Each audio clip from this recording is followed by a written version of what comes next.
دادی جینا کن سر پوش سوتنن شوا و قالای بیدادی جینا مولی کردستانا جینا ترای گشترانا آویل جینهانای شورش مساجینای گشت جیهانا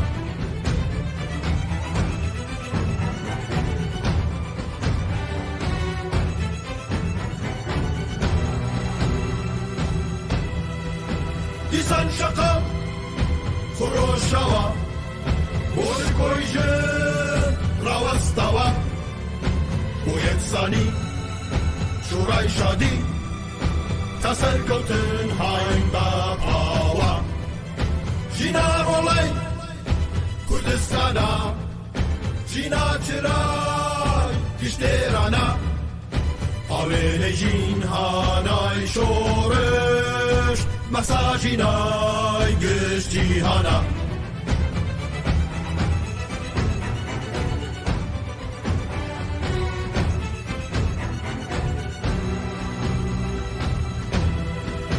برای ما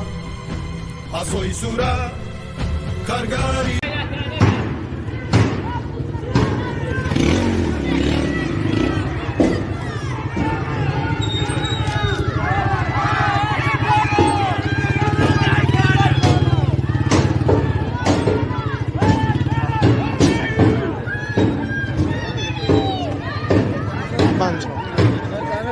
Bancho.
Oi, dimostra mais. Lieutenant, olha. Mar, dictator! Jian Azadi!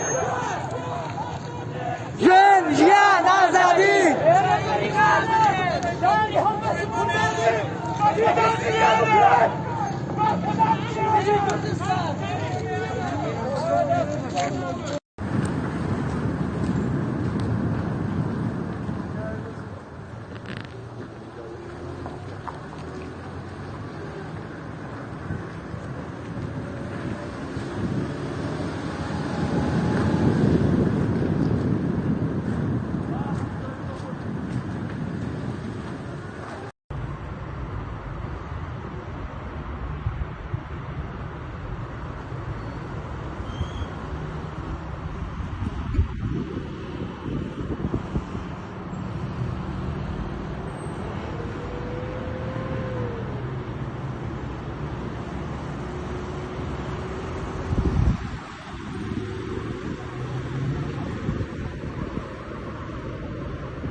هەربژی وڵات پارێزەکانی شۆڕشگەری مەریوان هەربژی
کوره موسوی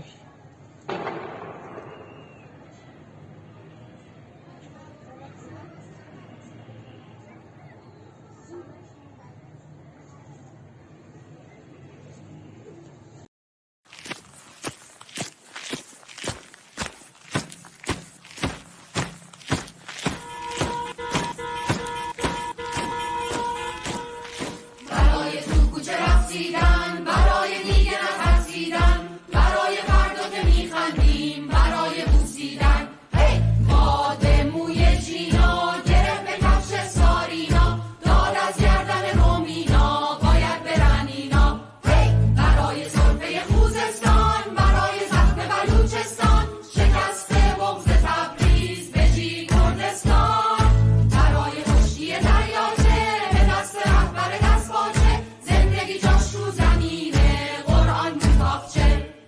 نترسید نترسید ما همه با هم هستیم، بترسید بترسید ما دیگه با هم هستیم. زن زندگی آزادی صلح و امید و شادی، زن زندگی آزادی صلح و امید و شادی.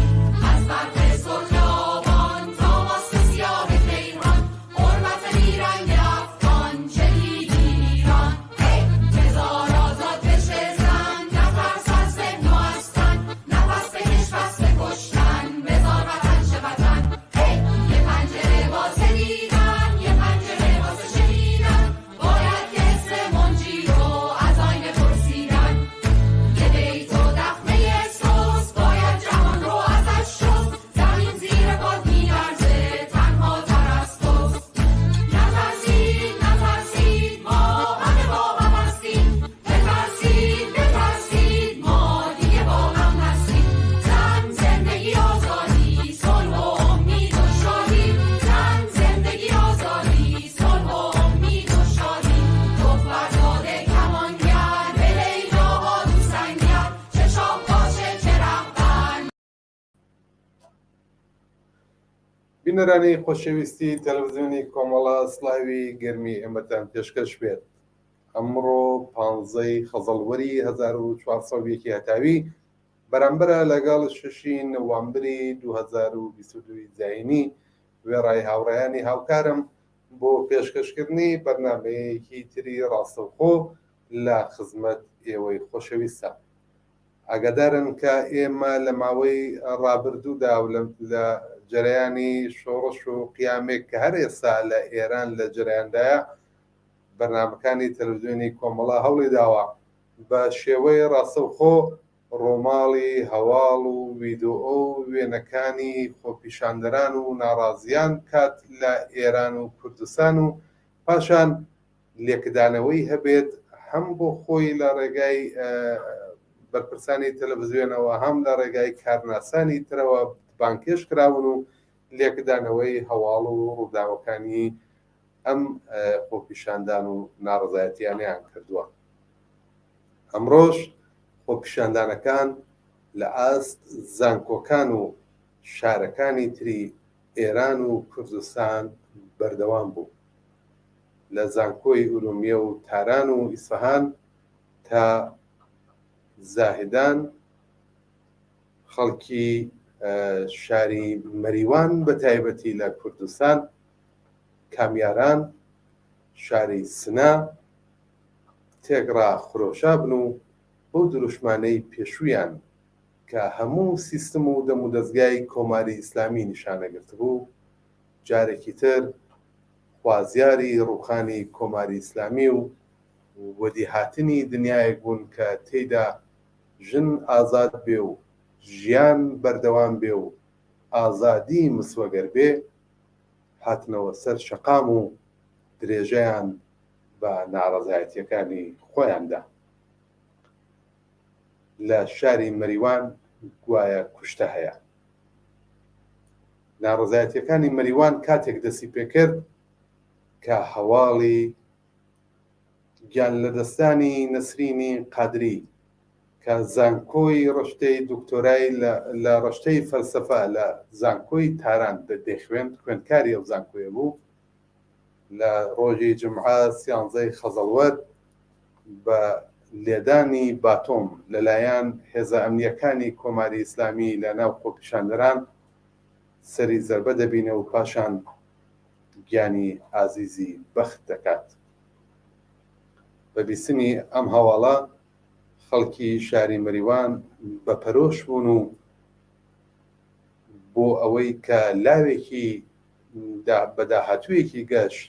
خوێندکارێکی ڕشتەی دکتۆرای ئەو شارە و ژنێکی تر و گەنجێکی تر چوونە ڕیزی گیان بەختکردوانیەوە. هەر لە سەرەتای دوێشەوە بەرپرسانی کۆماری ئیسلامی مەسئولی فەرمانداری و ئیمام جمعەی ئەو شارە و مەسئولی ئیدارەی ئیتلاعات ڕۆژابوونە ماڵی باوکی نەسرینی قادری و داوایان لێ کردبوو کە بە هیچ شێوەیەک حەقیان نییە مەراسم بۆ نەسرینی جوانە مەرگ بگرن و دەبێ ماڵەکەیان جێبهێڵن و داوایان لێ کردبوون و ترساندبوویانن کە دەبێت لە بێدەنگی و لە خەفایە نەسرین ئەسپەردە بکرێت. پێش لەوەش سەناریۆیەکیان دروست کردبوو کە گوایە نەسرین نەخۆش بووە و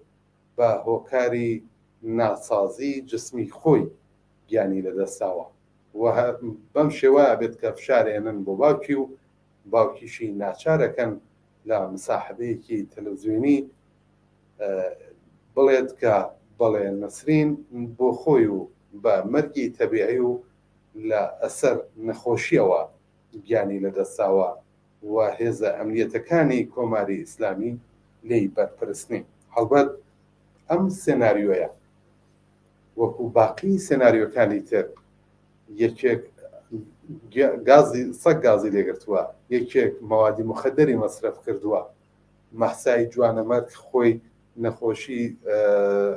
تۆمۆری سەرەتانی لە مەغزیا بووە پێشتر و سابقەی نەخۆشی هەبوو، کەسێک لەبان خۆی فرەداوەتە خوارەوە و کەسێکی تر تەسادفی کردووە و یا کەسێک بۆ خۆی نەخۆش بووە. ئەمانە هەمووی سێناریۆگەلێکن کە چیتر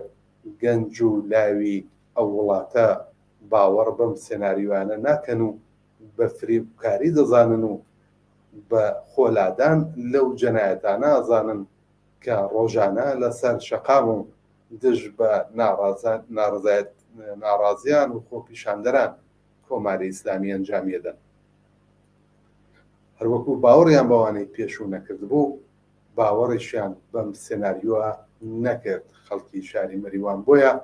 ئەمڕۆ هەر لە سەرەتای بەیانی زووەوە بەداخستنی دوکان و بازار ناڕزایەتی خۆیان بە کوشتنی نەسرینی قادری جوانمەرگ دەربڕی و پاشان هاتنە سەر شەقام و ئاعترازیان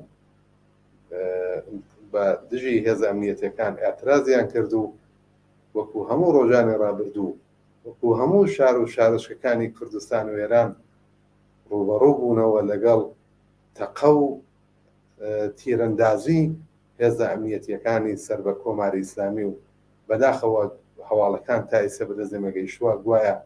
کوشتەیەک دراوە لە گەڕێکی مەردووخ یا خیابانی مەردووخ لە مەریوان و پاشان تا ئێستا شتێژی هەیە. خەڵکی تووڕا هێرشتە بەنە سەر دەفتەری نمایندەی مەجلیسی ئەو شارە بە ناوی شیوای قاسمی، هێرشتە بەنە سەر دەفتەری شۆڕای شاری ئەو شارە و فەرمانداری و شیشە و پەنجێرەی ئەوێ دەشێنن و بڕێک لە وەسایل و کامپیوتەر و وەسایلی ناو بەتایبەت نمایندەی مەجلس ئاگر تێبەردەدەن کە ئەمە نیشان لە تووڕەبوون و ناڕزایەتی خەڵکی مەریوان بوو لە دژ بە هەم کوشتنی نەسرینی جوانەمەرگ و هەم ئەو خشونەتەی کە ئەمڕۆ کاربەدەستانی ئەم نییە ئەو شارە دژ بە خۆپیشاندەران نیشانێتدا. بۆ وردەکاری زیاتر لەسەر ڕووداوەکانی ئەمڕۆی مەریوان بۆ هەڵسەنگاندنی گشتی ئەم بارودۆخەی ئێستا لە ناڕەزایەتی و خۆپیشاندەرەکان لە ئێران و هەندێک پرسیاری تر داوامان لە هاوڕێ سەلامی قادری خۆشەویست کردوە کە بێت و لەم بەرنامە لەگەڵ ئێمە بەشدار بێت. هاوڕێ سەلام، سڵاو لێبێم، کاتت باش، سپاس کە قبوڵی زەحمەتت کرد و لەگەڵمانی. سڵاو کاکە کویجان، سڵاو لە جەنابت و بینەرانتان. سپاس کاک سەلام. تۆزێک من هەوڵمدا تا ئەوەندەی حزوری زێنم هەبوو باسی ڕووداوەکانی ئەمڕۆی مەریوانم کرد. حەزەکەم لە زبانی تۆش ئەو ڕووداوە ببیستم و بزانم تا ئێستا بەکوێ گەیشتووە. سەرەتا پێم خۆشە ڕێگەم بدەیت سەرخۆشی بکەم لە ماڵی نەسرینی قادری بۆ دوو جار کارەسات. جارێک کە ئەو عەزیزە جوانە مەرگە بەو شێوە جەنایەتکارانەیە لەسەر حەقی خۆی لەسەر ئاعترازی کە کردوێتی دەکوژن و گیان بەخت دەکا. جارێکیش بۆ ئەوەی کە ئەو بنەماڵە ئازیەتبارەیان مەجبور کرد لە ناو ئەو ئازیەتە بە ئیمام جمعە و بە هەموو دەم و دەستگاکانیان کە فشاریان هێنا بۆ خانەوادە کە بێنە بەر دووربینەکان و نەخۆشین بۆ کچەکەی خۆیان دروست بکەن و وتنی ئاسانە، بەڵام من دەزانم چەنە سەختە عەزیزێکت لە دەست بدەیت، بەڵام هاوکاتیش مەجبورت کە نەخۆشین بۆ عەزیزەکەت دروست بکەیت لەبەر ئەوەی کە ئەمانە تەنیا کوشتن دەزانن. وەختێکیش کە کەسێک دەکوژن دەڵێن ئەگەر قبول نەکەی ئەوەی ئێمە دەمانوێت نێڵەی کەسی ترت لێ دەکوژی. مەحسا دەکوژن، خەڵک دێ ئەتراز دەکا دەڵێن مەحسایان کوشت، بە قەولی ئەو شعارە دەڵێ سەدها دەکوژن بۆ ئەوەی بڵێن کە مەحسایان نەکوشت. یعنی زمانی ئەمانە تەنیا زمانی کوشتن و بڕین دەزانن، تەنیا زمانێک دەزانن کە وەختێک لە کەسێک دەکوژن زیندوەکەش بە کوشتن تادید دەکەن. خەڵک مەریوان وەکو هەموو شارەکانی تر لە ماوەی ئەو زیاتر لە 7 ئاعترازەی خەڵکە ناوە ناوە بە شێوەی جۆرا و جۆر ئاعترازیان کردووە لە ئاعتسابی عمومی وەکو هەموو شارەکانی کوردستان بە یەکدەسی بە مطلقی، حتا دوکانێکی ناوگەڕێکیش باز نەبوو لە وەختێک کاکە ئەسابەکان ڕاگەیەنرا، یەکدەسی خۆیان، قینی خۆیان، ئاعترازی خۆیان لەو ڕژیمەوەت ئیتر لەوە زیاتر زمانی لەوە ئاشکراتر نەبوو، زمانی لەویشە هێمنتر نەبوو بۆ ئەوەی کە بە ڕژیمێک بڵێ بەسیە نامانەوێ ببیت، تەحمڵت ناکەین لەوە زیاتر بە هیچ ترسوامێ. و ئەبینین کە خانەوادەی نەسرینی قادری وەختی تەماس دەگرن لەگەڵ کچەکەیان و مدام ئەبینن خەبەرێک نییە و ناتوانن ئیطلاعێک پێیاکەن لێ براکەی کە لە تاران دەبێت و دەچن بۆ شوێنی زیستەکەی مەحەلی ژیانی، دەبینن کە شناسایی کراوە زاهرن لە ناو ئاعترازات و هاتوون تەبیعەتەن لە دەرگایان داوە ڕەنگە دەرگای کردبێتەوە بە باتوم و ئەوە کەوتونەتە گیانی و زەواهر وانیشان دەدا کە ئیتە هەر لەوێ زانویانە کوشتویانە و خانەوادەکە بەو شێوەیە متەلع دەبن. وەختێکیش کە مەوزوعەکە دەنگ دەداتەوە فشارێکە بۆ خانەوادەکەی دەهێنن و ئەیخەنە سەریان، خانەوادەکە وا لێ دەکەن کە بەداخەوە نیوە شەو تاریکانی شەو جەنازەکەی بە خاک دەست پێ درێت و بینی باوکی نەسرین قادریان هێنایە بەر دووربین و کە بڵێ کچەکەی من نەخۆش بووە و لە بیمارستان لێناومانێتەوە ئەوە خەڵک بە نەزەری من بەشێک لە تووڕێی خەڵکی شاری مەریوان کە ئاوا ڕژانە سەر ئەو دەم و دەستگایانە بۆچی شیوای قاسمی پور چون شیوای قاسمی پور ژنێکە لەو ژنانەی کە لە یونیفۆرمی ڕژیمی پیاوسالارە لە یونیفۆرم و مەجلسی پیاوسالارانە و مەزهبی و دژەژینە خەریکە ژێستی ئەوە دەگرێکە گوایە نوێنەرایەتی دەنگی خەڵک دەکا و خەڵک بۆی ڕژانە سەر ئەو دەم و دەستگایە کە بڵێن ئێوە نەک نوێنەرایەتی ئێمە ناکەن بەڵکو خەریکن تەوجیهی هەموو جەنایەتێک دەکەن و ئەمە ناوەندی ئەو کەسەیە کە معمورە لە تەرەفی ڕژیم و تەوجیهی ئێمە بکە نەک نمایندگی ئێمە بکە ئەبینن وەکو خۆتان باستان کرد دەڕژێنە سەر دەم و دەستگای حکوومەتی لەوانە ئەو دەفتەرەی شیوای قاسمی پور و فەرمانداری و چەند ناوەندی حکوومەتی و هەر لە شاری مەریوان لە ئاعترازێکی بچووکە کەسێک ماوەیەک لەو پێشگیانی بەخت کرد لە ئێوارەیەک لە ئاعترازێکی 10 دقەیە چون شار پڕ بوو لە معمور پڕ بوو لە معموری سەر و چاو هەڵبەسترا و کە هەمووی باتومی پێنیە هەمووی چەکی مسلح و ئامادەی تەقەی پێەیە بە مەحسەوە کەسێک ئەپژمێ لەو شارە فەورەن تەقە دەکەن ینی ترساون دەزانن کوردستان چەند ناوچەیەکی حساسە کوردستان چەند بە ئاسانی دەتوانێت لەژێر کۆنترۆلیان دەبێ و لە شاری مەریوان هەر ئێمڕۆ ئەو خەبەرەی کە بە من گەیشت ئەوەیە کە مناڵێکی 7 ساڵان گیانی بەختکردووە خەڵکێکی زۆر زەخمین کە هەر کامێک لەو خەڵکە لە ناو ماڵەکانیش گیان بەخت بکە لە ناو ماڵەکانیش گیان بەخت بکە دوو جار جەنایەتە چون هیچ کەسێ بە هەر ئاستێک لە ئازارۆ ناوێرن بیبەنە نەخۆشخانە دەترسن ئەگەر بمرێت هەر لەوێ فشارەکان دەست پێکا لە سەریان ئەگەر گیان بەخت بکات ئەگەر شەهید ببێت یان هەر لەوێ بیکوژن هەر لەوێ بە زەخمی بیبن و لە ژێر شکنجا بیکوژن و هەر ئێستا کەسانێک هەن لە ماڵەکان کە گیانیان بەڕاستی لە خەتەرایە ئاستی زام و زەخمی بوونیان لە ئاستێکایە کە لە ماڵەکان دەرمان ناکرێ پێویستی بەوە هەیە کە لە شوێنی خۆی دەرمان بکرێ و عەزیزانێکیش لە شاری مەریوان ماڵ بە ماڵ خەریکن کە ئەوانیش ڕیسک دەکەن ئەوانیش ڕیسک بە شغل و بە ژیانی خۆیانەوە دەکەن بەڵام ئەمڕۆ هەموو بوون هەموو بە یەکدەسی هەر کەس و لە شوێنی خۆی بەشدارە لەو خەباتە من ئاگاداریەوە هەم کە عەزیزانێک ماڵ بە ماڵ خەریکن دەچن بەڵکو بتوانن بەربگرن لەوەی کە ئازیزێکی تر گیان بەخکە لەو کەسانێک کە زەخمی بوون و ژمارەی زەخمیەکان بەڕاستی هێجگار زۆرە نەفرە ئەمارێکی دقیق نییە 100 نەفروا بوو 100 نەفرە بەڵام ڕاستیەکەی زۆرە بەڵام بەهۆی ئەوەی کە خەڵکێک نایەنەوێ هەر کەس بزانێ ینی ئەترسن بێن لە ماڵ و زەخمیەکەیان ببن لەبەر ئەوە ئێستا و بۆ سورعەتە ناتوانێت ئامارێکی دقیق ببێ بەڵام وردە ئەوانە درز دەکات و معلوم دەبێ کە ئەو سەدها کەسێک کە ئەمڕۆ زەخمی بوون چەند سەد کەسە ناسنامەی ئەو منداڵە دیارە ناوی چیە ڕاستیەکەی ناسنامەکەی دیار نییە بەڵام خەڵک بینیویانە کە مناڵێکی تەمەەن 6 ساڵ لەوێ کەوتووەتە سەر عەرز و باوکو کەسوکاری زاهران یا هەر کەسێک لەوێ توانیوێتی لە گواستویەتیۆ بەڵام ناوەکەی تا ئێستا معلوم نیە لە ویددیۆ هەواڵێک کە بەدەست ئێمە گەیشت بوو لە تەلەڤیزیۆنی کۆمەڵە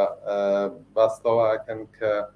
زۆربەی زۆری خەڵک دەرگاکانیان کراوەیە کە ئەگەر بریندارێک یاگەر کەسێک هەڵدێت بەدەست هێزە ئەمنیەتیەکانەوە خۆبکا بە و ماڵانەیە بۆشت باست لەوە کرد کە ئەمڕۆ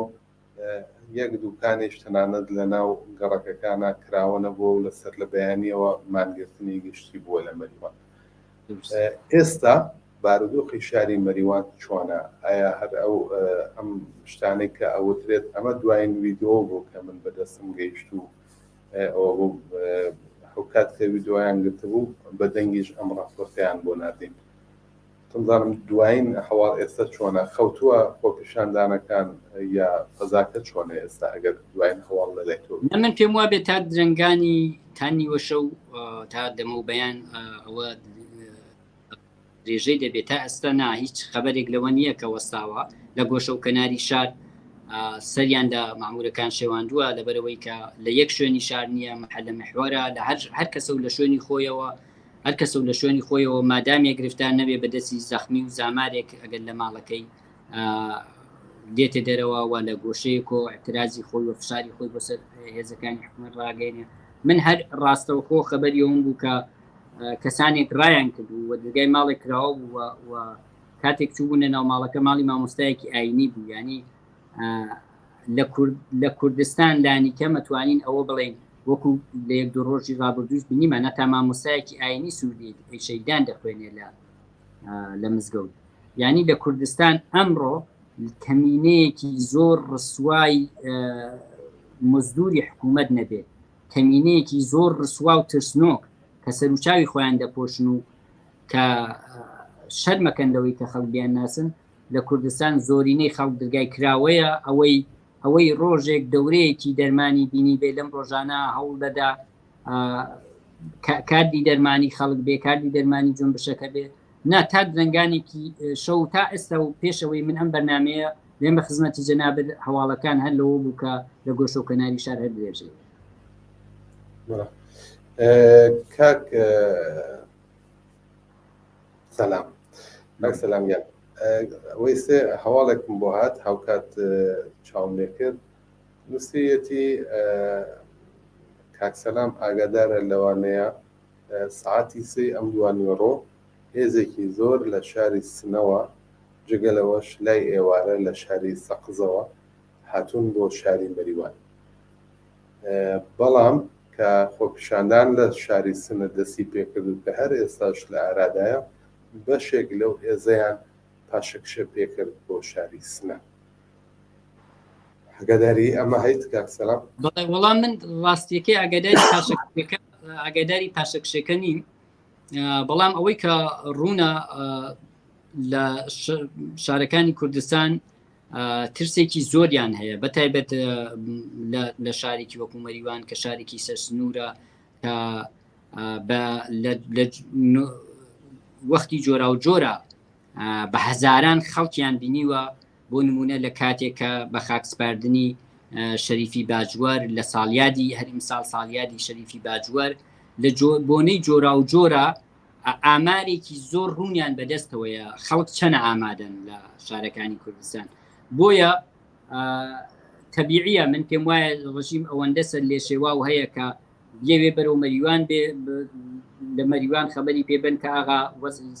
سنە خراپە بۆ سنە بگەڕێنەوە لە ڕێگەی سنە بن پێیان بڵند خۆتان گەێنە دیوان دەڕە بەڕاستی ئەمڕۆ شارێکی کوردستان نبینی کە ئارام بێ شارێکی کوردستان من هەر لێرەوە نیگەرانیە کە هەمە هەوڵ دەدەن حکوومەت کە کوردستان بەرەو وەزعیەتێکی چەکداری ببن هێرشیان بۆ سەر حزبە سیاسیەکان نیشانیدا کە هەوڵ دەدەن فشارێک بێنن زەمینەیەک دروست بکەن کە خۆشبەختانە حزبە سیاسیەکان زۆر بە هوشیارانە خۆیان پاراست لەوەی کەونە ناو ئەو داوە بەڵام ئەوان دەزانن لە کوردستان لەگەل یەک جامعەی ئامادە یعنی ئەگەر ئەمڕۆ خەڵکی کوردستان تەشخیص بدا کاتی چەکەڵگرتنە ژن و پیا و پیر و جوان و کەس نییە کە پێی وابێ ئەو ناتوانێت چەکەڵ بدوێت پێی وابێ ئەو ناتوانێت لە مقاومەتێکا بەشداری بکات جا لەبەر ئەوە پێیان وایە کە ئەگەر وەزیەتەکە بەرەو شەڕ ببن ئەوان بەو هەموو چەک و چۆڵ و تیارە و درۆن و ئەوە هەیەە و بە بیانی ئەوەی کە شەڕێکە ئەتوانن کوردستان وێرانکەن بەسەر خەڵکەکەیان جا من پێم وایە کە هەتا ئێمە نەکەوینە ناو ئەو داوەوە ڕژیم ترسی هەیە و ترسەکەیشی ترسێکی بەرەو شکستە یعنی ترسی دەمە شکستە ئەو ترسانەیە کە ئەزانێ ئمڕۆ ڕاگرێ بەڵام لەوانەیە بەیانی ڕانەگرێ لەو ترسانەیە کە بەدەم ئەوە کە هەوڵەدەن ئمڕۆ پینەکەن هەوڵەدەن بۆ بەیانی ڕێ بگرن لەوەی کە یا ئومێد بن بە نیروەکانیان کە نیوەیان ڕانەکەن من پێم وایە کوردستان لە یەکەم شوێنەکان دەبێت کە ڕزگار دەبێت بە دەست کۆماری ئیسلامیەوە هەر لەبەر ئەو بارودۆخەی کە خەڵک بە چاوی خۆی بینێ تاوێک دەبینێ نیرو مەریوان دێت تاوێک دەبینێ نیرو بەرەوسنە دەگەڕێتەوە نازانێ ئەمە هەر ئەو نیروەیە دەگەڕێتەوە ئەمە بەڵام سەر لێ شێواوی و ترسی حکوومەت ئاشکراترین دیاردەیە کە ئەمڕۆ لەگەل هەر کەسێک قسە دەکەی IBC من مناڵێکی تەمەەن 6 ساڵی دۆستێکمان قسەم لەگەل دەکرێت وتومە لەگەل هاولێکانم وتومە اعترازی ڕێبکەن مناڵێکی 6 ساڵان مناڵێکی 6 ساڵان بەو زمانەی مناڵانەی خۆی لەگەل ڕەفیقەکانم وتومە اعترازێک ڕێبکەن ینی ئەمڕۆ کوردستان یەکدەست ئەوەی گیانی تیابێ و هەناسەی تیابێ دش بۆ ڕژیمە خۆی لە سەنگەرا بینێ و خۆی بۆ ئامادە دەکات بەیانی زەرورەت چییە ئەرکی ئیمڕۆشیە ئەرکی بەیانی چییە جا بۆیە ڕەنگە گەڕابێتیشنەوە بەڵام منیش هەواڵی ئەوەم بووە تا لە ئینستاگرامەکەی خۆشم بڵاوم کردەوە دۆستانی کۆبەر نیوزیز بڵاویان کردبووە کاوە هێز بەرە و شاری مەریوان دێ من پێم وایە ئەوەیش خەڵک زیاتر ئامادەتر دەکا تا خەڵک بترسێنێ چۆن هێزی ئەوان هیچ وەختەی لە ئەوەدەی ئەو اتحادەی خەڵک بەرنێت کاک سەلام باسی هەندێک لە تایبەتمەندیت لە کوردستان کرد لەم شۆڕشە لەم قیامەکە ئێستا لە ئارەدا بەشێک لەم ڕۆژانەیە بازەجارێک پەیامێک بڵاوە بێتەوە یا هەندێک تەنانەت ڕۆژنامەوان و کارناسی بواری سیاسیش باستەواکەن کە کوردستان لەو ڕۆژەوە کە اعترازات دەستی پێکردووە ئەتوانم بڵێم لانی کەم زۆربەی هەرە زۆری ڕۆژەکانی لە مانگرتنا بووە بەڵام باستەواکرێت کە شارە گەورەکان تایسە بەم نەوع لە تاکتیکی مبارزە بەو شێوە گشتی کە لە کوردستانەیە پێیوەست نەبوون و ئەمە فشارێکی زۆرێنێت بۆ خەڵکی کوردستان بۆ بژێوی ژیانیان بۆ بەڕێوەچوونی ڕۆژانەکانیان بۆ دابینکردنی پێداویستیەکانیان بە بڕوای تۆ وڵم چۆن ئەبێت ئەمە سەراسەری بێتەوە لانیکەم ئەم نوع لە تاکتیکە و خەڵکی کوردستان دەبێت چی بکات بەڵێ یەک واقعیت هەیە فۆکۆ کە پیسوکێکە لەسەر پەیوەندیەکانی دەسەڵات زۆر بابەتی نووسیوە و زۆر لە دانشگاکانی دنیا باسەکانی دەوتێتەوە فۆکۆ دەڵێت لە هەر شوێنێک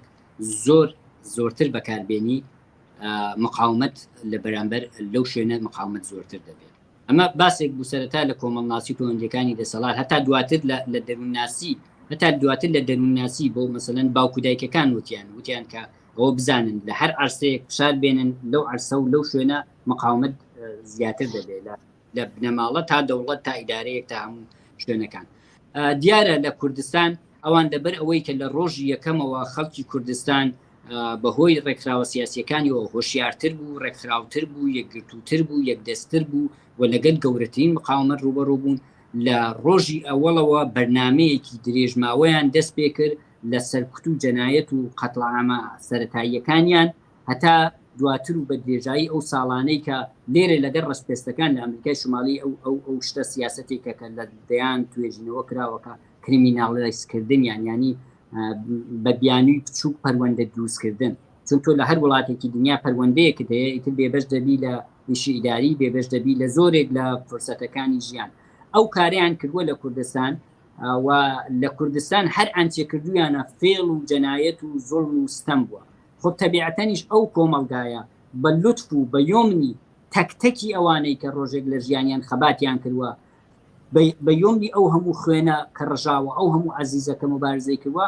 کوردستان هوشیار بووە ینی ئەم زۆڵم و ستەمە بە مقاومەتێک بە کەیفیەتێک گەیشتووە یەک لە ئاستی ڕێکخستنا کە کەیفیە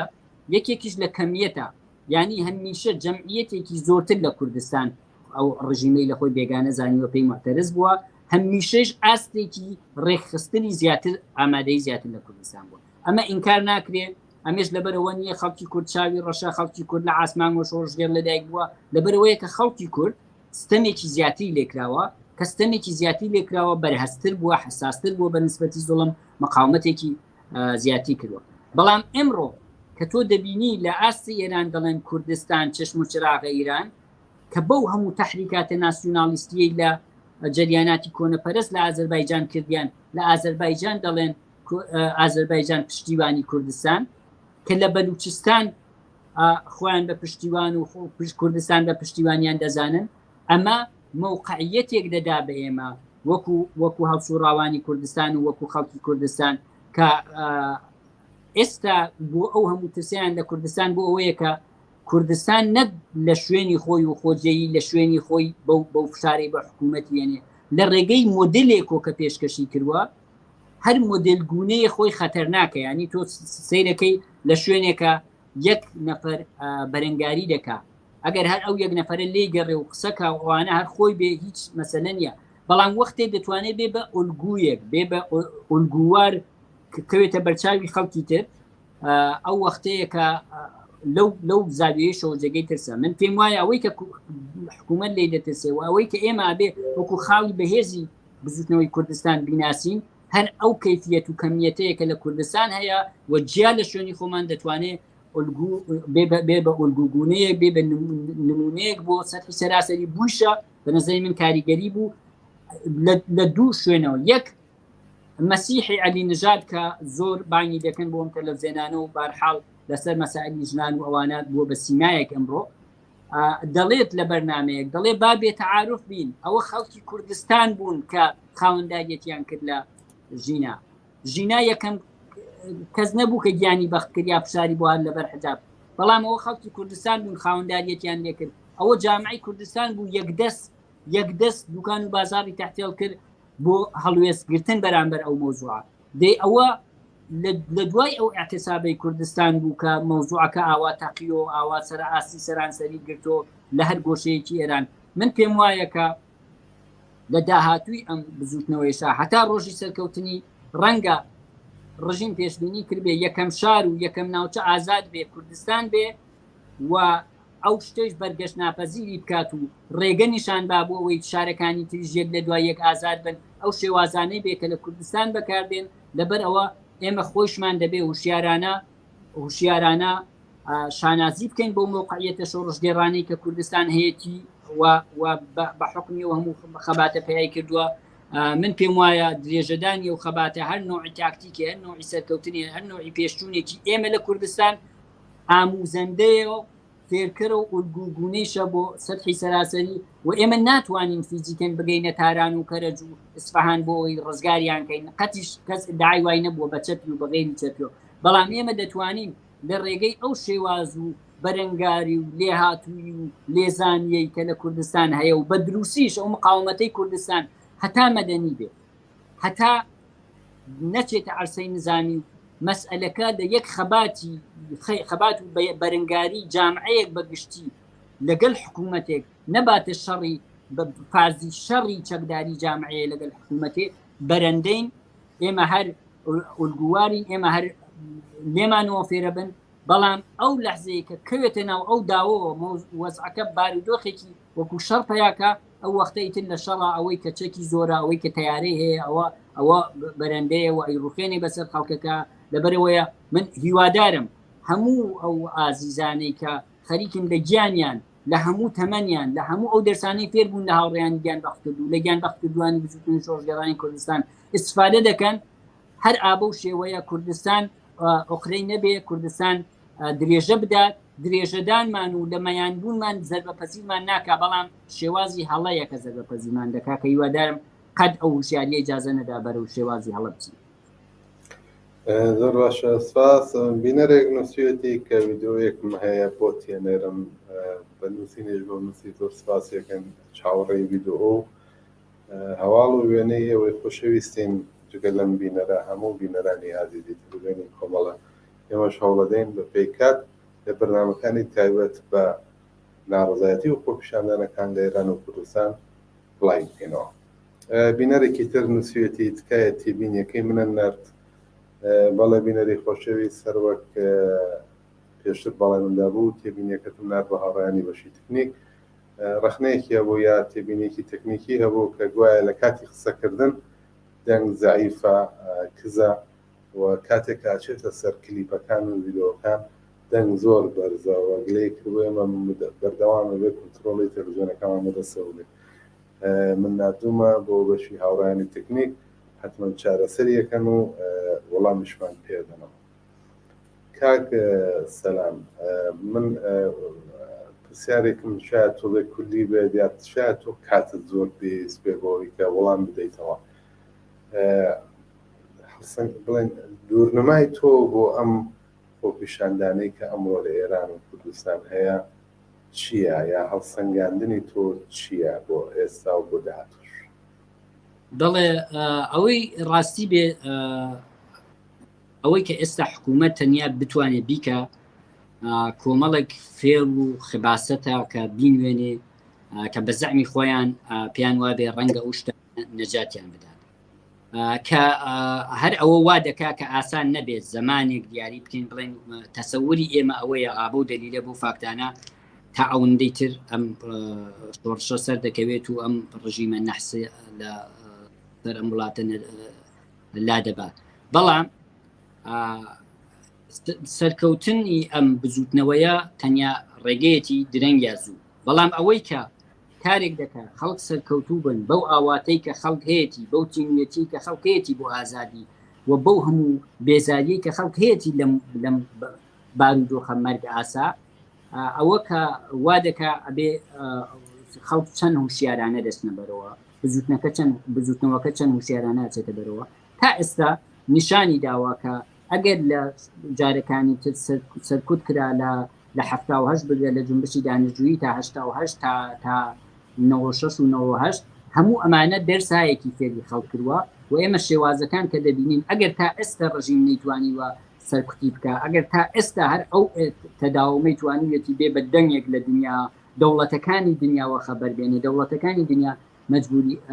هەڵوێست بکە، من دڵنیاییەکی زۆر مەیە کە ئەم ڕژیمە دەڕوات و لە 2-3 ساڵی ڕابردووشە لە چەند مساحبە و لە زۆر شوێنیشکە لە شخصەن لە میوانی ئەوانە قسەمان کردووە لە بارودۆخەکە. من هەر دەموت سەر هەڵەداتەوە لەبەرەوەی کە مەوزوعی سەر هەڵدان و شۆڕش بەهۆی کۆمەڵێک هۆی بنەڕەتیەوەیە، بەهۆی ئەوەی نییە خەڵک سەری لێ نەشێواوە کە ئاوا دەزانێت دەکوژێت و بێتە خیابان. خەڵک هەموو ڕێگەیەکی تاقی کردوەوە، هەموو مەجالێکی داوە، نەک بەوان هەموو مەجالێکی داوە بۆ ئەوەی ڕێگەیەکی ئاسانتر بە ڕێگەیەکی ئاسانتر چارەسەری دەردەکانی خۆی بکە. ئەمڕۆ لە پیر لە جوان لە مناڵ لە هیچ کەسێک لە وڵاتە نبینی هۆیەکی نەبێ بۆ ئەوەی دژ بەم ڕژیمە بێت و لە عینی حاڵی وا ئەبینی ترس ڕژاوە، ئەبینی شێواز فێر بوون. وەختێک کە تۆ شێواز دەزانی، وەختێک کە تۆ ترست ئەڕژێ، وەختێک کە تۆ ئەگەیت بە بارودۆخێک کە بەرگەشت ناپەزیرە و پێ دوایە ئیتر لەگەڵ ئەو ڕژیمە هیچ ناکرێت جگە لەوەی کە هەر چێ لە دەست دەبیکەی بۆ ڕۆشتنی ئەو ڕژیمە تەنیا ڕێگەی کەیەتی ڕۆشتنیەتی. ئەگەر سەیری ڕۆژنامەکان بکەین کە ئاخرین ڕۆژەکان و ئاخرین ساڵەکانی زەمانیشا ڕێک دەڵێ لە تایتڵەکانی ئەمڕۆ دەچێت، ڕێک لە تایتڵەکانی ئەمڕۆ دەچێت. لەبەرەوە من پێم وایە ئەم ڕژیمە دەڕوات ئەگەر بتوانێت بەرەوفازی نظامی و بەرەوفازێکی چەکداری ببا لە هەر شوێنێکی ئێران یا لە سەرانسەری ئێران خوێنی زیاتر دەڕژێ، کاتی زیاتر دەبات. بەڵام ئەم ڕژیمە هیچ ڕێگەیەکی نییە، شکست تا لە ڕێگەیە و ڕەنگە هەفتەیەکی تر مانگێکی تر ئەم بەرنامەیە لە شاری سنە و بۆکان و سەقز تەهیە بکرێت. ئەمە ڕۆژێکە ڕەنگە مانگێکی تر نەکێشێ یا 2 مانگ کێشێ، بەڵام ڕۆژێک ئێمە بین یادی ئەو ڕۆژە بکەین کە ئابۆ ئیتمینانە قسەمان کرد لەو شکستەی کە هەلە ڕێ و ڕژیم. دڵنیاییەوە هیوادارمەوە بێت ئێمە بەجێگەیەوەی لە ڕێگای سکاپ و لە ڕێگای دوورەوە پێکۆ دانیشین، لە پنای یەکات دانیشین و باس لە شتی باشتر بۆ کۆمەلگای خۆمان بکەین و دوای کۆماری ئیسلامی حتمما هەم دیدار تازاکەینەوە و هەمیش دیدار لەگەڵ عزیزان و هەمیش لەگەڕێنەوە بە وڵاتی خۆمان. بۆ دەیان ساڵ لەحزەیەک وەک ئارەزوش بێ منت خستەوە مۆقعیەتەوە بۆیە بزەیەگا دەسەر لێەوە جوستە ئەوەی کە ئومێدە ئەوەی کە وزەیە ئەوەی کە ئێنەژی هەموو کەسێک لە ناوە دەیوت لە عینی حاڵیەوە نیگەرانی دەبینی، خەم دەبینی، لە عینی حاڵەوە ئومێدێکی گەورە دەبینی. ئەیوت تۆ نازانی لە سیمای خەڵکا بڵێ ئەم سیما خەمگینە یا دەمبە بزێ خۆشیەک و ئەنرژیەکە بینی لە چاوی خەمگینی خەڵکە ئەنرژیەک دەبینی من پێم وایە ئەمە لە ناوە لە دەرەوە هەمومانی ئەو ئەنرژیدا بە ئێمە هەمومان ئەم شۆڕشە و دڵنیام ڕەنگە دانەنیشین بەهۆی ئەو هەموو ئەرکەوە کە دێتە سەر بەڵام هەر بەسەر پێەوە لەگەر زۆر ئازیزی تیش دیدار تازە دەکەینەوە تا شان بەشانی یەک هەوڵ دەدەین بۆی وڵاتەکەمان بنیاد بنێنەوە. زۆر سپاس دەکەم کاک سەلامیان، هیوادارم بەو مۆقعیەتەوە بۆ شوێنێک جەنابەت باسی لێ یەکەی هەموومان بگەین و خەڵکی ئێرانیش لەم هەموو مەحنەت و نەهامەت و ڕۆژڕەشی و وای و ئازارانەی کە ئێستا هەیەە و بۆی لەسەر شەقامان ڕزگاریان بێت. سپاس بۆی کە قبوڵی زەحمەتت کرد کاک سەلام. هەرچەند ئێوارەیە ئێمە پێش لە متوێژە قسە باسێکمان بوو لەسەرەوەی کە مەوضوعێکی تایبەتی تر پێویستەکە کە دوو نەفەری دانیشتین قسەی لەسەر بکەین مەوضوعی گەنجان و ئەو تەیفەیە کە بە نەسلی زێد ناسراون. حتمما لە داهاتووە لە مەجالێکی ترە حەزەکەم لە ئێستاوە بەڵێنە لێفسێنم کە بۆ بەرنامەش کاتمان بۆ تەرخان بکەی. بۆ ئەمڕۆ لەوە زیاتر مزاحمت ناوم. زۆر سپاس بۆی کە لەگەڵمان بووی. حتمما لە خزمەتتانان سپاسی دووبارە بۆ ئێوە بنێران. لەمەوە کاک سەلام کات خۆش سپاس. بەڵێ بینەرانی خۆشەویست، لە قسە باسەکەی کاک سەلام نوکتەیەکی تیا بوو. باس لەو سێناریۆیانە کرا کە تا ئێستا کۆماری ئیسلامی لە دوای بەکردەوە دەرهێنانی جەنایەتەکانی لە کوشتن و لە بریندارکردنی خەڵک لە سەر شەقام و لە خیابانەکان و تەنانەت لە ماڵەکانی خۆشیانە گوایە کە جوانەمەرد یا گیانبەخکرد و نسرینی قادری ماڵێک خۆیان بۆ شناسایی کراوە ژنەتە بەر ماڵەکەی بەباتم لیاندا و برینداریان کرد و گیانی لەدەستا. بەڵام دوایە سێناریۆ دروست دەکەن کە ئەمە لە ماڵی خۆیان نەخۆش بووە بۆ ئەو ژنە مەهاباتیە کە ئەویش بەداخەوە گیانی بەخکرد.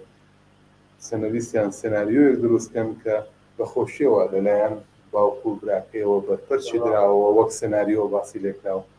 ڕەت بووەوە کە ئەمە گوایە لە ماڵەکەی خۆیان تەقی لێکراوە. زۆر جار سێناریۆی ئاوا دروستەکەن. من حەزەکەم دوایین پەیامی نەسرین کە بۆ هاوڕەکانی نووسیبووی لە تۆڕی لە دنیای مەجازیتان بۆ بکەنەوە. نووسێتی ئێمە لە مردن مەترسێنن، ئێمە لەگەڵ مردن ژیاوین، بەدەستی خاڵی ئێمە لە مەیدانین. و هەندێک وشەی ئاوا کە باس لەوە ئاکات باس لە نەترسی و لە شوجاعەتی نەسرین و نەسرینەکانی ئەمڕۆی ئێران و کوردستانەکات بۆی کە بەدەستی خاڵی بۆ دیهاتنی ئاواتەکانیان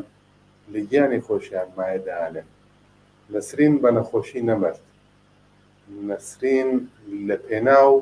لابردنی نەخۆشیەکان کە کۆماری ئیسلامی هۆکاریەتی لە ئێران و کوردستان و ئەو نەهامەتی و ڕەنج و مەحنەتانەی کە ئێستا خەڵک پێوەیە ناڵن گیانی ئازیزی بەخت کرد. جارێکی تر سەرخۆشی لە بنەماڵەی نەسرینی قادری جوانەمەرگ دەکەین و هیوادارین کە لە دنیایەک لە ئێرانێک و لە مەریوانێک کە چیتر کاربەدەستانی جەنایەتکاری کۆماری ئیسلامی تیایە دەسەڵاتیان نییە و خەڵکی خۆڕاگری مەریوان و باقی شارەکانی کوردستان چارەنووسی خۆیان بەدەستەوە بگرن، یادی نەسرین و نەسرینەکان بەرز ڕابگرین. ئێمە بۆ ئێستای بەرنامە بەت ئەگەر هاوڕێیانی بەشی تەکنیک کورتە ویدۆیەکیان هەبێت داینین بۆ دوای ویدۆکە هاوڕێ حەسەنی ڕەحمان پەنامان لەگەڵ دەبێت بۆ لێکدانەوەی ڕووداوەکانی ئەمڕۆ و هەندێک پرسیاری تر. کورتە ویدۆیەک ببینن دێنەوە وڵاتە.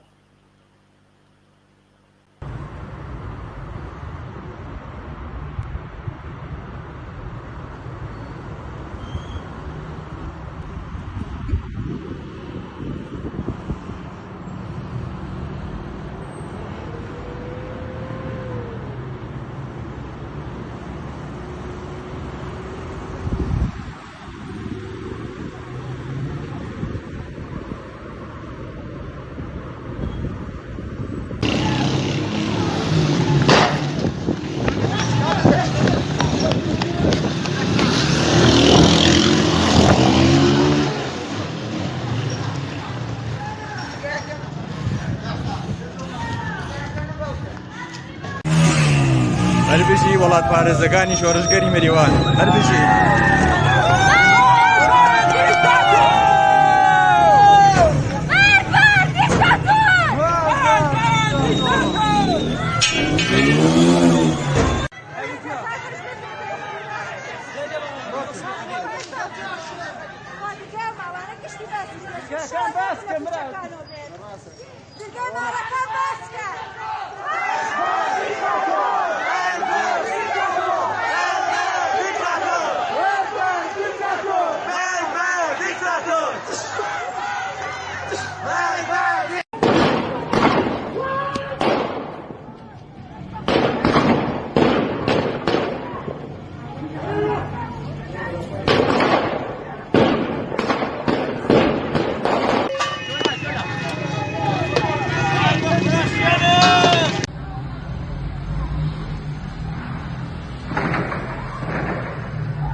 کوره موشک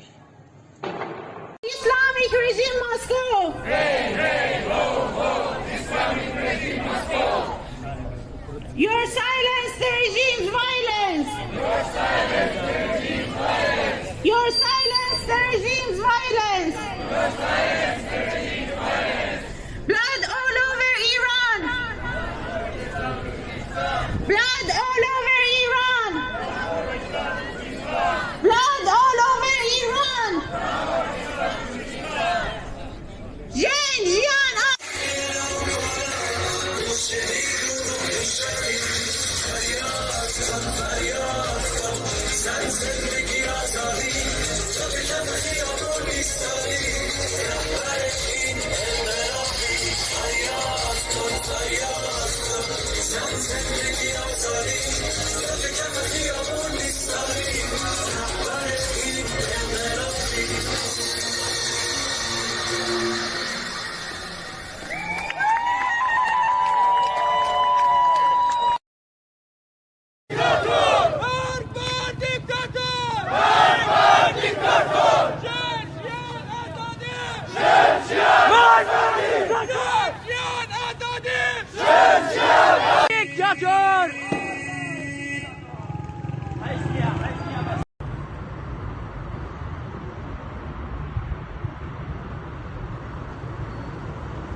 بەڵێ بینەرانی خۆشەویست ئەوانەی کە پێشکەشتان کرا ئەو ڤیدیۆ هەواڵانە بوون کە ئەمڕۆ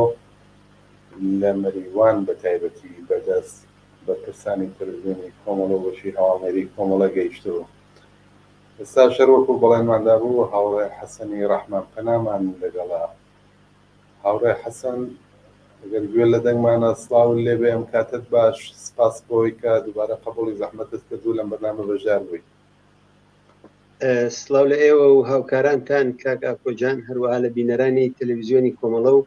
من گوێم لە دەنگی ئێوە هەیە و لە خزمەتانە. سپاس. کاک حەسەن، دوایین زانیاری و هەواڵەکان لە شاری مەریوان چیمان پێ دەڵێن؟ دوایین زانیاریەکان بە پێو تەماسانەی کە ئێمە بوومانە لەگەڵ شاری مەریوان ئەوەیە کە هەر لە دوێنێکەوە کە بێنێشەوە تەرمی جوانەمەرگ نەسرینی قادریان هێنایەوە و ڕژیم بەنیاز بوو بە شێوەیەکی نهێنی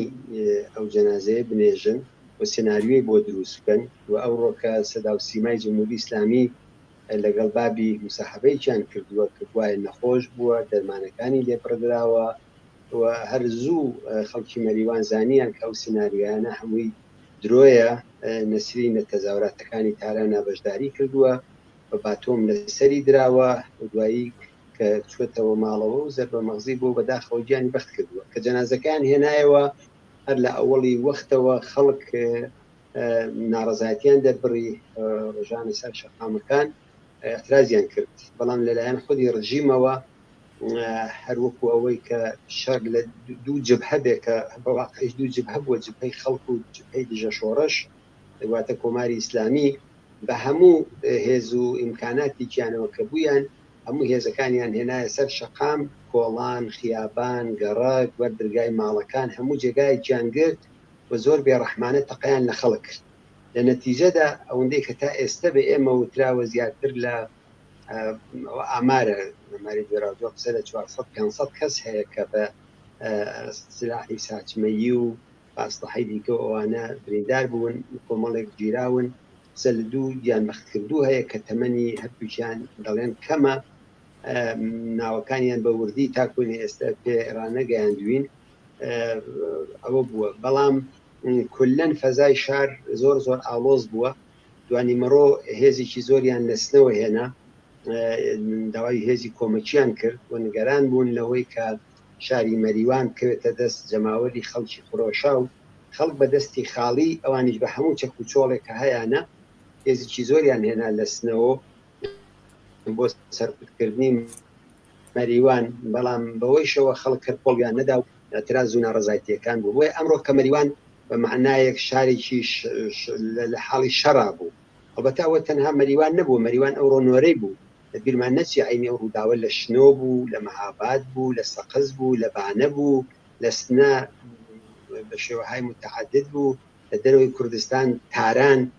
شەوی وا بوو لە دەیان گەڕەکیا بووە لە کەرەز بوو لە قۆم لە مەشهد لە هەموو شوێنێکی ئێران ینی ئەمڕۆکە وەزیەتەکە وای لێ هاتووە کە لە هەموو جێگایەکە بە هەر جنایەتێکە جمهوری ئیسلامی دەیکات بەجێ ئەوەی کە ترس و خۆف دروست کات ئەتراز و ناڕەزایەتی و بربەرەکانەی کۆمەڵایەتی و دەستە جەمعی لەگەڵ خۆی دێنێتە ئاراوە و ئەمڕۆ کە مەریوان یەکێک لەو شارانە بوو کە مێژوویەکی تۆمار کرد و لە بەرابەر جمهوری ئیسلامیدا ڕاوەستان و نیشانیاندا کە نەسرین و نەسرینەکانی تر ئەمڕۆکە کە گیانیان بەخت دەکەن بەداخەوە بەدەستی و جنایەتکارانە هەروە خوێنیان بە فیرۆ ناڕوات و بە هەزاران کەسی دیکە ڕێگا و ڕێبازی ئەوانی دامات حەسەن تعدادێک پرسیارمان بۆ دێت حتمما من ئێوارەش ئەگەدار بووم کە لە پەیوەندیەکی تەلەفۆنی کە لە مەریوان و لەگەڵ خۆتە هەبوو خەڵک یانگوێ مەدەستمان خاڵیە و داوای چەک و چۆڵیان کرد لەو ماوەی کە لەگەڵ کاک سەلامی قادریشە توێژمانە کرد پێشەنەفتان پرسیارێک هات لەو چوارچەوەیە بوو کە خەڵک دەستی خاڵیە بە تەوەقع ئەیکیان مەترەحە کرد لەلایەنە سیاسیەکان کە وەڵکو خەڵک چەکدار بکەن کاک سەلام دیارە بەر پێشەوەی کە من ئەسڵ پرسیارەشی لێ بکەم یا فریا بکەم و پرسیارەی لێ بکەم ئەو خۆی هیوای خواست کە لانیکەم جارێکە خەڵک دەست نەبەن بۆ چەک چونکە ئەمە زۆر بەزەرە تاوەگەوە تەوزیحاتی خۆشیدا حەزەکەم بزانم هەڵوێستی جەنابتانە هەڵوێستی بە عموم تشکیلاتی کۆمەڵە لەم بارەوە چییە؟ دەزانی کاک ئاکۆ خەڵک هێندەی نفرەت لە جمهوری ئیسلامی هەیە هێندە لێی بێزارن پیان خۆشە هەر ئەم شەوەکە هەواڵی ڕووخاندن و دواساتەکانی جمهوری ئیسلامی ببیسن هەر کەسێک شەو دەخەوێ کە بەیانی هەڵەسێت پێش هەموو شتێک نشای خەبەرەکان دەکات نشای کاناڵەکان دەکات نشای سایتەکان دەکات تەلەفۆن بۆ دۆست و برادەری دەکات و ئومێدەوارە یەکەم خەبەری خۆش کە بیبیسی ئەوەیە کە بڵێن جمهوری ئیسلامی ڕووخاوە لە تاران ڕاپەڕینی گەورە کراوە سەدا و سیما بەدەست جەماوەرەوەیە خامنەی بەڵایکی بەسەر هاتووە یا هەڵاتووە یا باقی سەرانی جمهوری ئیسلامی بۆیە ئەو داخوازەوە ئەو ئاوات و ئارەزووە زۆر قابلی دەرکە بۆ هەمومان بۆ ئێمەمانانێک کە تەمەنێکمان هەیە و لە ئەوەڵ ڕۆژەکانی ئەو خەباتەوە تێدا بووین کەس تەسەووری نەدەکرد دەسەڵاتێکی ئاوا ڕەش ئاوا دیکتاتۆری ئاوا جنایەتکار 43 ساڵ تەمەن کات من لە بیرمە دوای 59 ئەوانە کە هێرشی دومی جمهوری ئیسلامی دەست پێکراوە زۆر جار دەوترا چەند مانگی دیکە دەگەڕێینەوە و دەچینەوە شارەکان و دەسەڵات دەکەوێتەوە دەست خەڵکو و دەکەوێتەوە دەست هێزی پێشمەرگە شۆرا بنکەکان چی ئەوەی ئەوە دروستەکەین بەداخەوە ئاواتە شیرینە بەدەست نهاتووە و تا ئێستا جمهوری ئیسلامی بە باوەڕی من تەمەنێکی زۆر بە زیادی و بەناحەقی کردووە تەمەنێکی کردووە کە چاوەڕوان نەدەکرا لێدا و ئەوی زۆر هۆکاری هەیە پژوبڵاوی لایەنەکان نەبوونی ئەلترناتی و یەک دەورە خۆشباوەڕی سەرکوتێکی دڕندانە هەمووی ئەوانە بۆیە ئەوەی کە خەڵک لە درێژەی ئەو ڕاپەڕینەدا دەبێت پێی بگەین و دەبێت ئیجازە بدەین کە ئەو مبارزەیە ئەو خەباتە بگاتە کاتی خۆشی وەکو میوەیەک وایە کە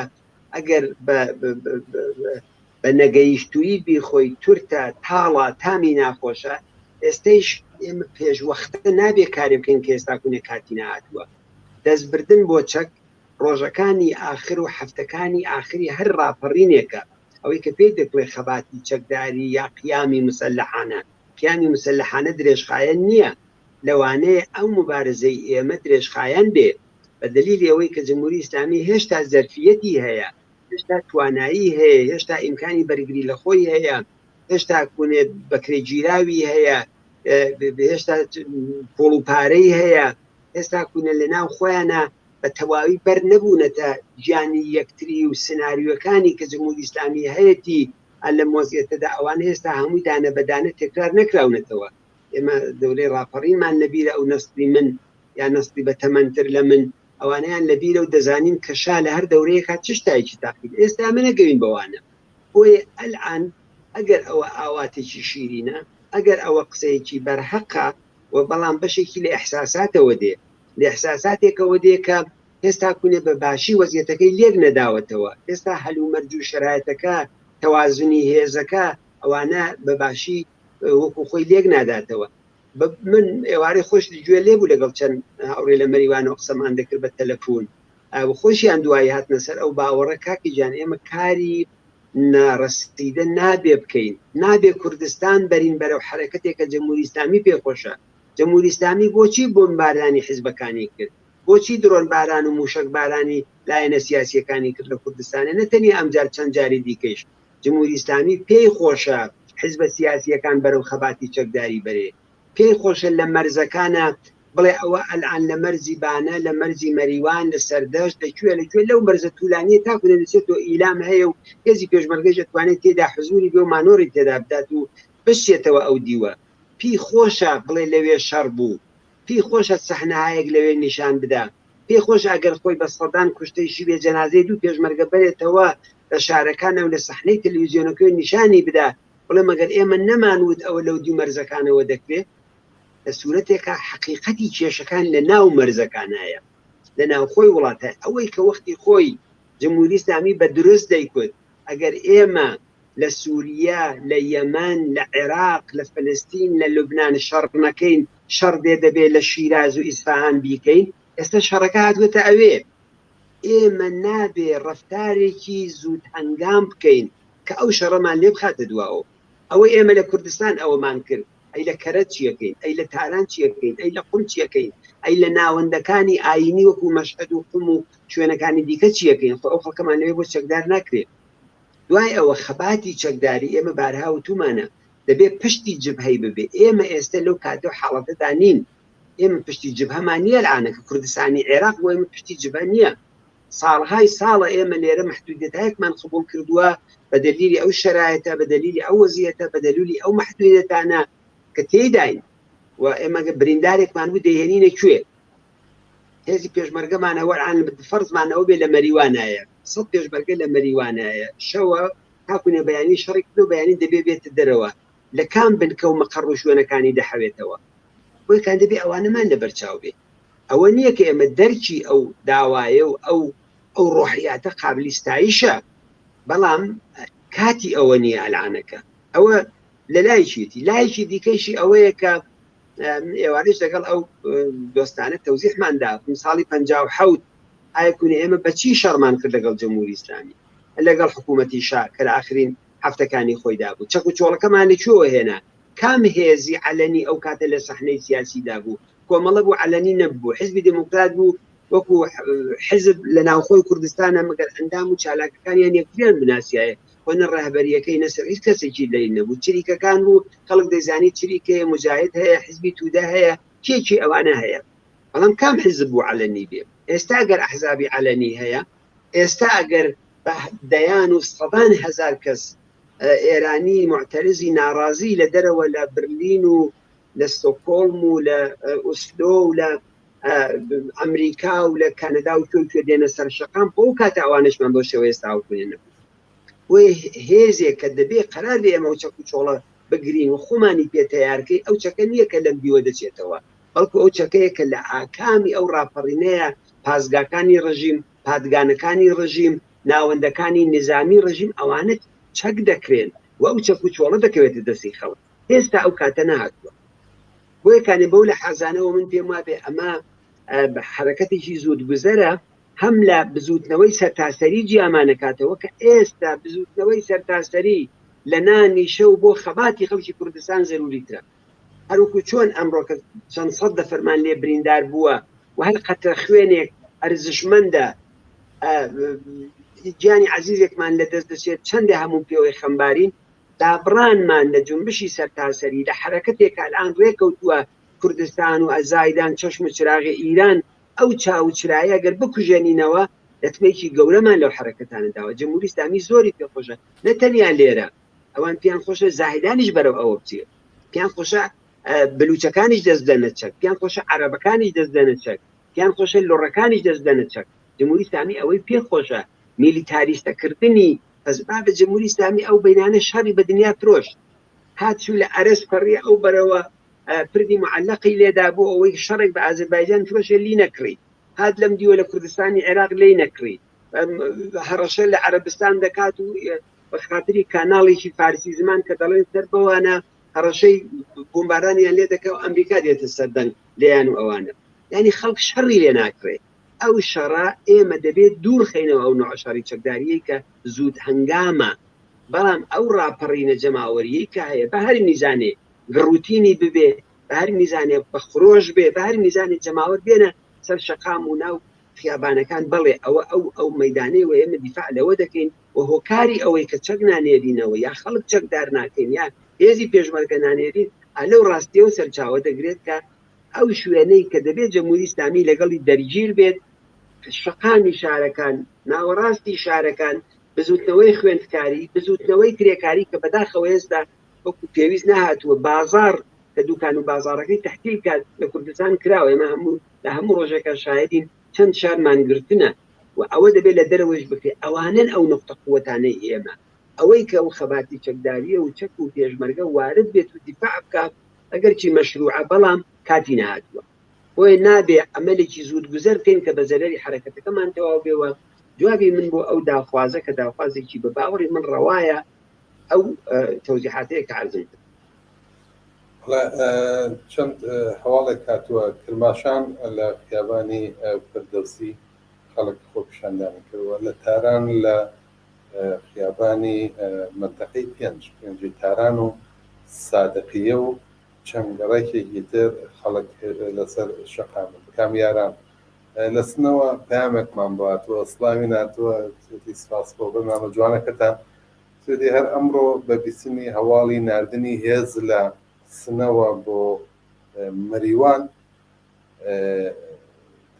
ئەوەی کە لە دەست ئێمە بەرەهاتەوە بوو کە ئێمەش لە سنە دەست پێ بکەین لە مەیانی غەفور و لە کەمەربەندی 25 دەستمان پێکرەوە تا ئێستاش درێژەی هەیە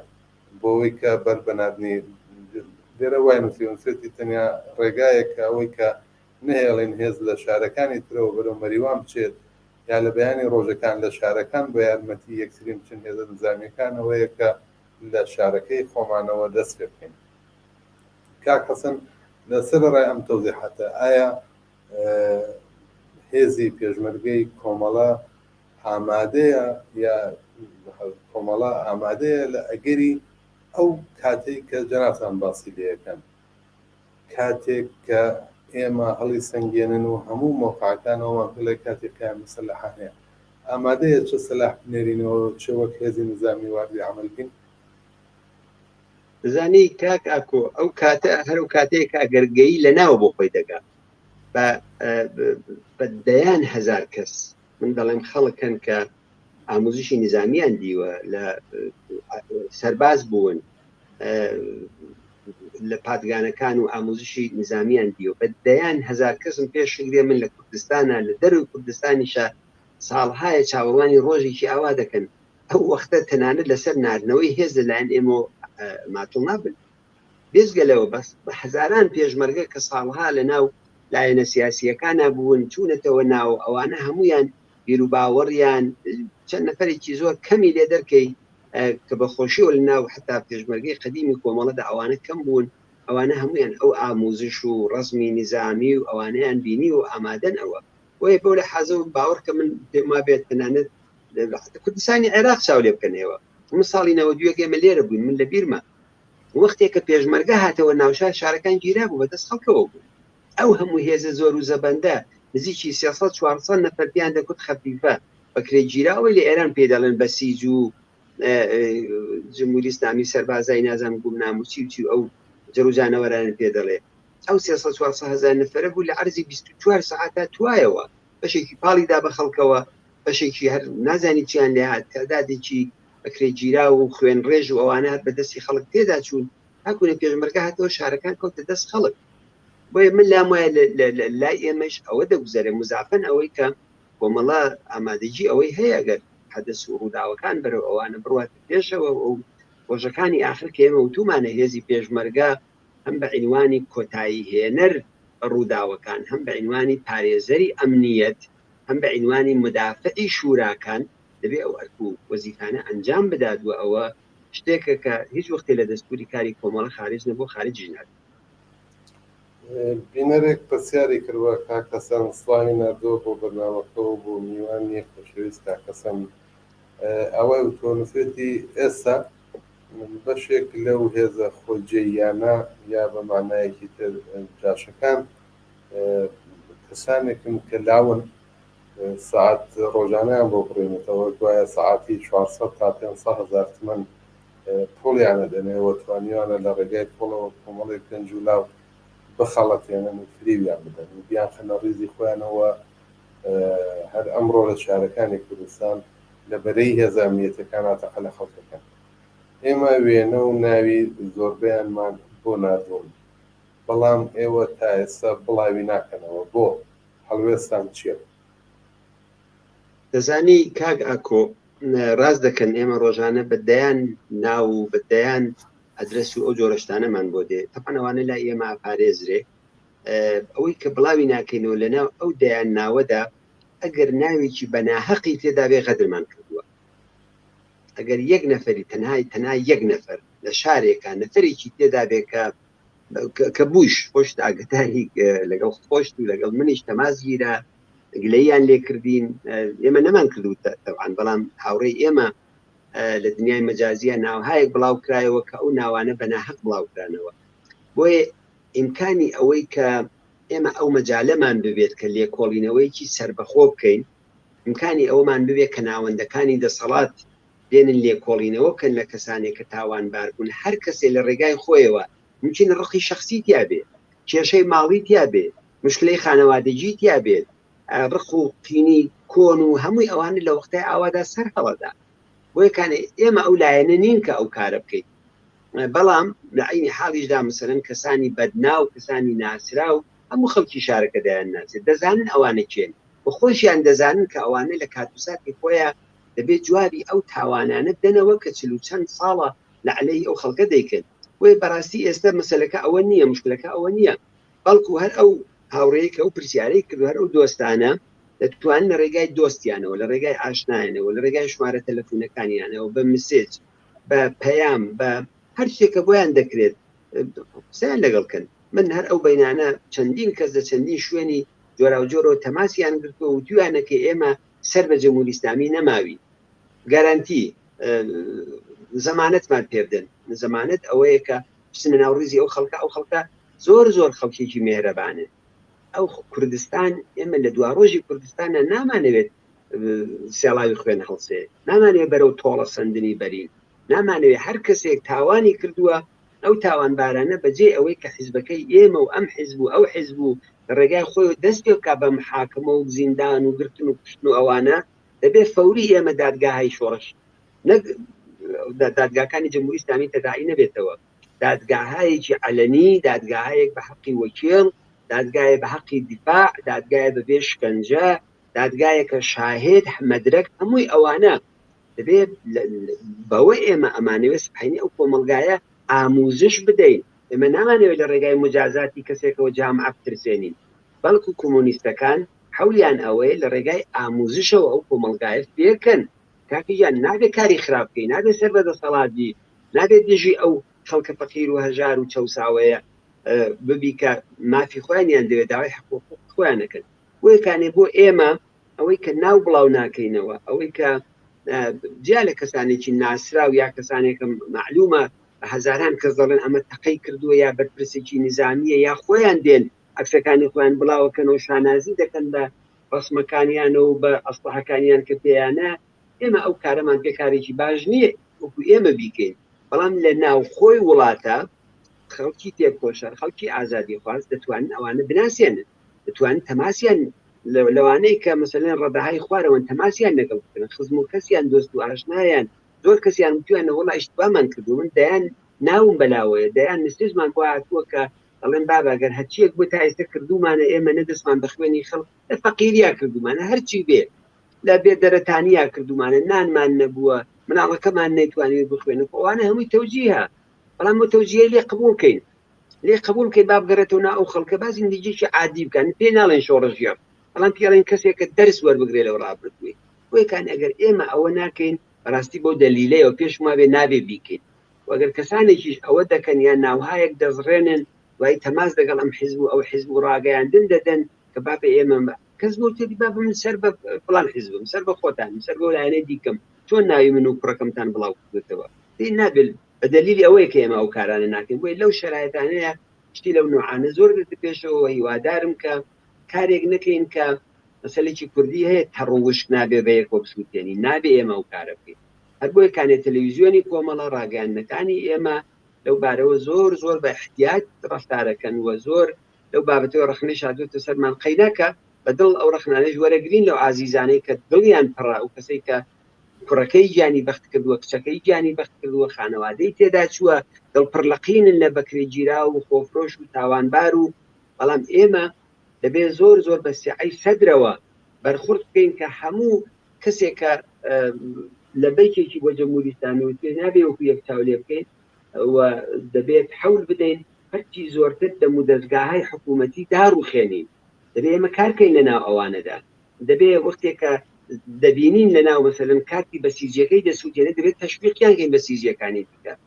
لە کوردستانە دەبێت پیان بڵین کەسانێکە سەر بە حکوومەتن کەسانێکە هاوکاریان کردووە دەستان بە خوێنی خەڵک سوور نەبووە بگەڕێنەوە نا ئەو خەڵکە ئێوە لەنا ئەو جەماوەرا بن خەڵک بەخشەندن گزەشتان لێکن بۆیەکانە بۆ دەلیلەیە بەڕاستی ئێمە ئەو کارە ناکەین و پێشمان دەبێت کەماکان هەر ئەو سیاستەی کۆمەڵە مەسئولانەیە دروستە هەر دەبێ ئەوە ڕەساو بکەین. کاک حەسەن دوو پرسیارمان بۆ هاتووە و هاوڕایانی بەشی تکنیکی ژەڵێن دەدەقەمان ماوە یا من هەوڵەدەم هەردوو پرسیارەکەت بەسەری بۆ لێ پرسم و تۆش لەو ماوەیە کە بەدەستەوەیە هەردوو پرسیارەکەمان وەڵام بدەرەوە. یەکەم ئەوەیە کە ئەڵێ منداڵان ڕوبەڕووی توندتیژی بینینی خوێن و تەرمی خۆپیشاندەران ئەبن زۆر جار چارەسەر بۆ منداڵانە کە کەونەم حاڵەتەوە چییە و بەرخوردی دروست بۆ منداڵانە لەم هەلومەرجەیە چییە؟ پرسیارێکی تریشەوەیە تا ئێستا لە زاهدان بە ئەندازەی هەموو ئێران کوشتەی داوە لە کوردستان ڕاستەوخۆ بە کلاشینکۆف و جارجار تیربار و ئەمڕۆژ لە مەریوان بە کەوت و بە کلاشینکۆف تەقە لە خەڵک کراوە. ئەبینین لە شارەکانی تری ئێران باقی شارەکانی تری ئێران وانە ئەم جیاوازیە بۆچی خوێنی ئەمان بۆچی ئاوا بە فیڕۆچێ و بەڵام لە شارەکانی تر وانە بەمانایەک وانە ئەوەتە ئەوەی دووەمیان بە فارسی نووسیبووی من هەڵم دابی کەمەوە بە کوردی کاکا کوجان ئەوەی کە بە مەسلەی منداڵ دەگەڕێتەوە زۆر ڕاست دەکەن ئەوە بەڕاستی بەرپرسی ئەو وەزعیەتە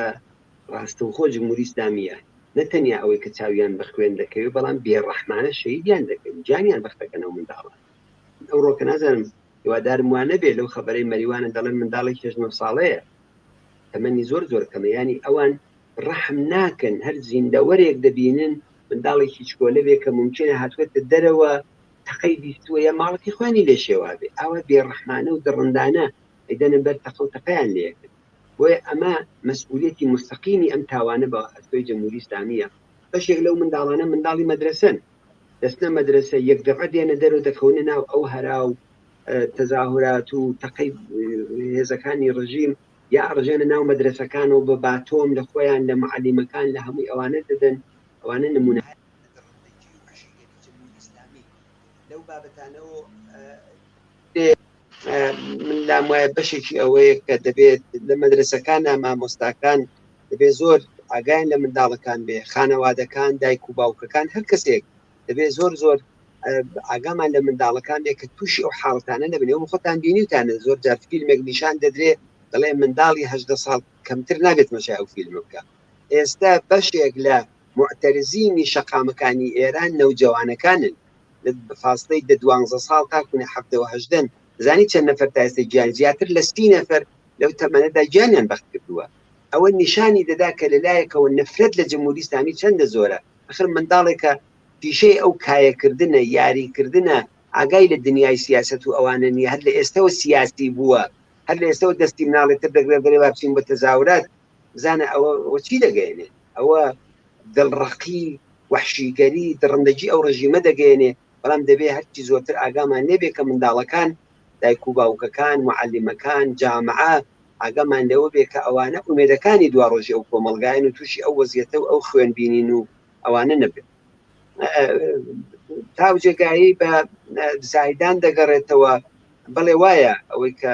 بلوچستان دەقەومێت لە شارە جۆرا و جۆرەکان تەنها زایدان نییە دوێنێکە 14 نەفەر لە شاری دیکەی هەر ئەو منتەقەیە گیانیان بەخت کردووە لە چەندی شاری دیکە تا ئێستا ڕاستیەکەی ئەوەیە کە جمهوری ئیسلامی نفرەتێکی تایبەتی لە کەمایەتی نەوتەوەی و ئاینیەکان لە ئێران هەیە مثلەن خەڵکی کورد بە دلیلی ئەوەی کە یەکێ لە داخوازەکانی ڕقی ستەمینەتەوەیە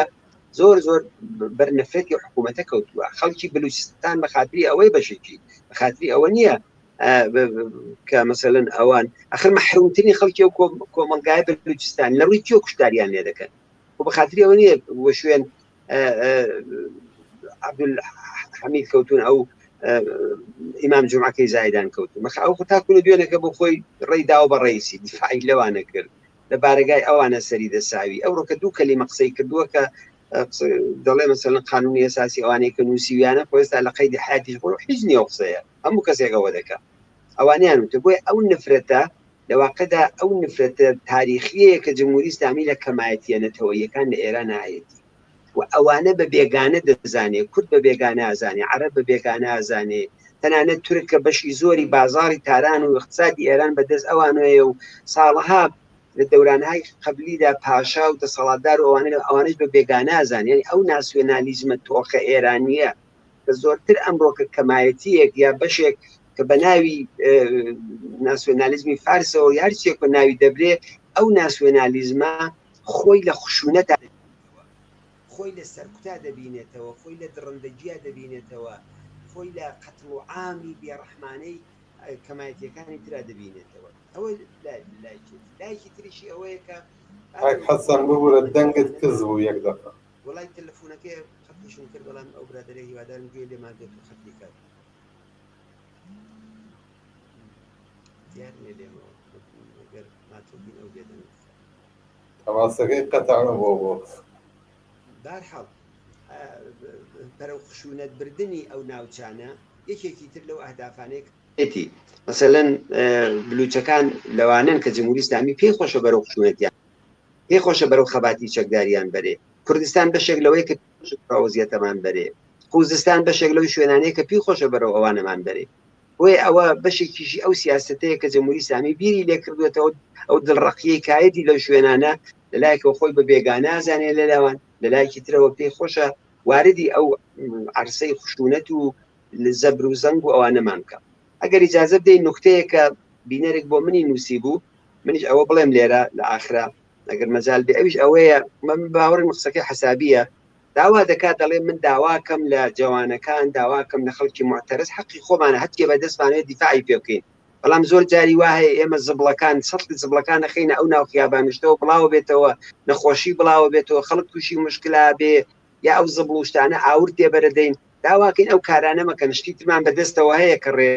بەربەست دروستکەین مثلەن هەر ئەوەی کە ئەوڕۆکە لە سنەوە هێزیان نردووە وەگەر خەڵکی سنە بێنە سەر شەقامەکان ئەگەر بەدار و بەرد و بە بلوک و بەوانە پێشتر ڕێگاکان بگرن دەیان بربەست دروستکەن هەتا وێزاگاتە مەریوان کۆڵێک مشکل دروستەوێت تەزاوران لە سنە دەست پێەکە ئەو داوایە داوایکی بەرحەقە من داواکەین لە خەڵک تەتڵی زبڵدان و ئەوش ئەبێت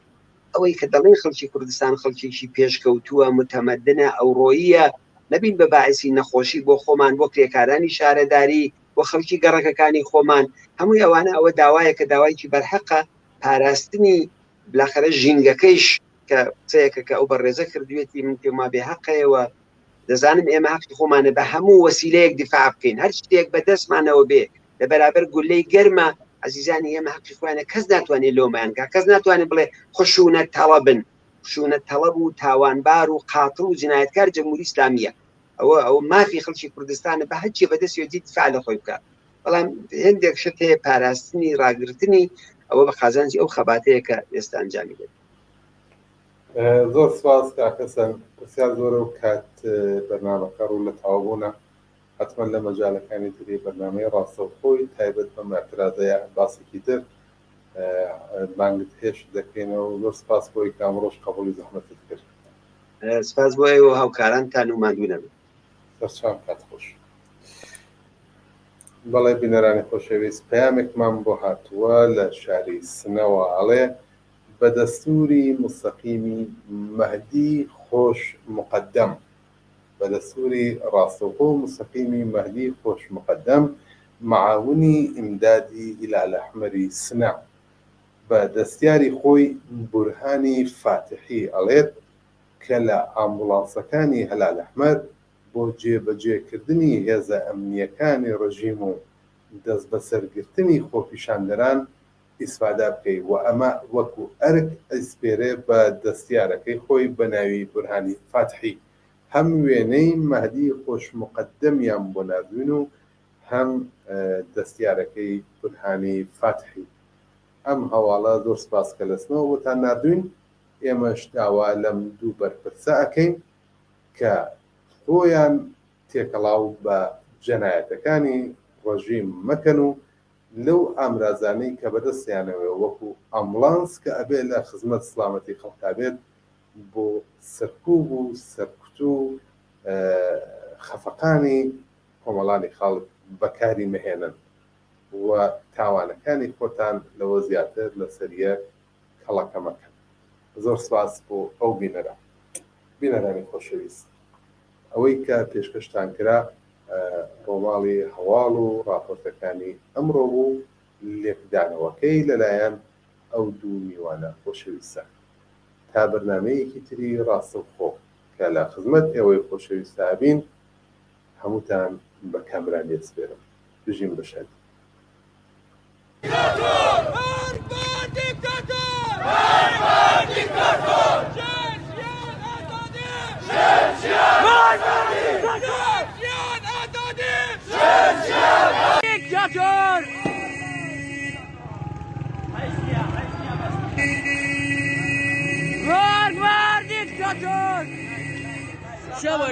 کوڕەکان مەریوانەوە شەقامە بەدەستیانەوە مارگ بار دیکتاتۆر مارگ بار دیکتاتۆر مارگ بار دیکتاتۆر مارگ بار دیکتاتۆر مارگ بار دیکتاتۆر دیکتاتۆر